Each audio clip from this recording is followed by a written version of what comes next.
السلام علیکم ورحمۃ اللہ۔ آج اجمیر شریف کے جو حالات دیکھنے کو ملے، بڑا افسوس ہوا۔ ہمارے لوگ بھی کہیں کہیں بہت جذباتی ہوتے ہیں۔ جہاں ہمارا غلبہ نہ ہو، تسلط نہ ہو، وہاں احتیاط برتنے میں کوئی مذائقہ نہیں ہے۔ اور یہ چادر چور جب بھی کہیں جائیں بھیک مانگنے، تو خوب ان کی خاطر تواضع کی جائے، اور خوب اچھے سے جو ہے نا ان کی جسمانی ورزش بھی کی جائے، ان خبیثوں کی جنہوں نے گند پھیلا رکھی ہے۔ بتاؤ، نعرہ لگ رہا ہے لبیک یا رسول اللہ، اس نعرے سے چڑ ہو کر لبیک یا حسین۔ بے وقوفو، نانا کا دامن چھوڑ کر نواسے کو تھام رہے ہو، حالانکہ وہ نواسا نانا کی وجہ سے ہی جنتی جوانوں کا سردار ہے۔ نانا دین نہ لاتے تو پھر نواسا کہاں ہوتا؟ سوچو، آج اس نواسے کو جنتی جوانوں کا جو سردار ہونے کا شرف ملا ہے، یہ شرف کس نے دیا ہے؟ یہ نبی کریم نے دیا ہے، اور اسی دین کے لیے اس نواسے نے قربانی پیش کی ہے۔ بہت بڑے احمق جاہل لوگ ہیں۔ اللہ تعالیٰ ان کے شر سے، ان کے فتنے سے تمام اہل سنت و جماعت کو محفوظ رکھے، اور ہمارے لوگوں کو بھی چاہیے کہ تھوڑا حکمت کا دامن تھامتے ہوئے کام کیا کریں۔ ہمیشہ جذبات اور ہمیشہ غسیلی طبیعت رکھتے ہوئے اور بے موقع کچھ کام کرنے سے پرہیز کیا کریں۔ علماء کرام سے، بڑوں سے مشورہ کیا کریں کہ بڑے کیا فرما رہے ہیں، اس پر عمل کرنا چاہیے۔ بہرحال دوسری بات یہ ہے کہ پرسوں الحمدللہ میرا بیان بہت زبردست رہا۔ 27 تاریخ کو بہت کامیاب رہا۔ وہ بیان یوٹیوب پر دوبارہ اپلوڈ ہوا ہے، چونکہ پہلے جو اپلوڈ ہوا تھا تو اس میں اور بھی چیزیں شامل تھی، اور غالباً آواز کہیں سے خراب تھی، تو جو فون کی ریکارڈنگ تھی اس کو دوبارہ اپلوڈ کیا گیا۔ اس کو سماعت کریں۔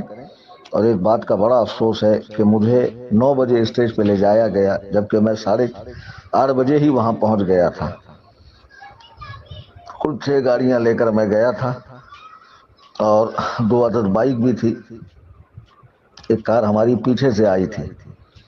تقریباً 40 لوگوں کو لے کر میں پہنچا، اور ان 40 میں اکثر جو ہے اب تفضیلیت اور رافضیت کی طرف سے جا رہے تھے۔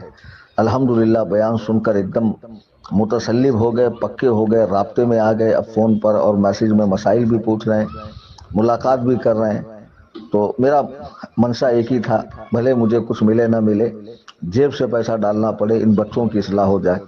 بہرحال اب میں نے چونکہ پروگرام ایک دم کم کر دیے ہیں، یہ بہت اچھا موقع تھا۔ میں پرسوں وہاں 8:30 بجے پہنچا۔ مجھے کہا گیا کہ وقت ہی نہیں ہے، اسٹیج پہ چلنا ہے، تقریر شروع کرنا ہے۔ میں اس وقت اسٹیج پہ پہنچا جب تلاوت ہو رہی تھی۔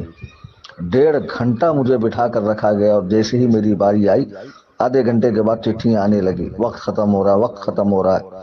اللہ گواہ ہے کہ میں نے جو 52 منٹ کی تقریر کی ہے، اس کے بعد مزید 1 گھنٹہ مجھے تقریر کرنی تھی۔ صحابہ کے حوالے سے ایسے زبردست نکات میں نے تیار کر رکھے تھے، اور تقریباً 15 دنوں میں آن لائن میں نے 300 کے قریب کتابیں مطالعہ کی، فارسی کی، عربی کی، اور ان کے ترجمے، اور پھر ان کی شروحات وغیرہ، یہ وہ تاریخی کتابیں۔ تو اس کے باوجود مجھے وقت نہیں دیا گیا، بہت بیکار لگا۔ ہمارے جلسوں میں جو ہے نا اصلاح کی بہت ضرورت ہے۔ ایک آدھ نعت خوانی تلاوت ہو جائے، حمد ہو جائے اللہ تعالیٰ کی، ایک نعت شریف، ایک منقبت ہو جائے، کافی ہے۔ بیان پہ زیادہ فوکس کرنا چاہیے۔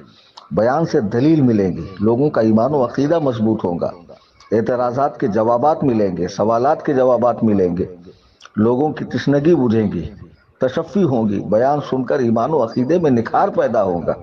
نعت شریف سے وقتی طور پہ ہاں سبحان اللہ، ماشاء اللہ، لیکن جو اس کا قائل ہی نہیں ہے، وہ نعت شریف پڑھنے سے تھوڑی وہ قائل ہو جائے گا، یا سننے سے قائل ہو جائے گا، جب تک کہ اس کی دلیل نہ دی جائے کہ نعت پڑھنے کی اصل کہاں ہے، نعت کیوں پڑھی جاتی ہے، سرکار کی تعریف کیوں کی جاتی ہے، سرکار کا مقام و مرتبہ کیا ہے۔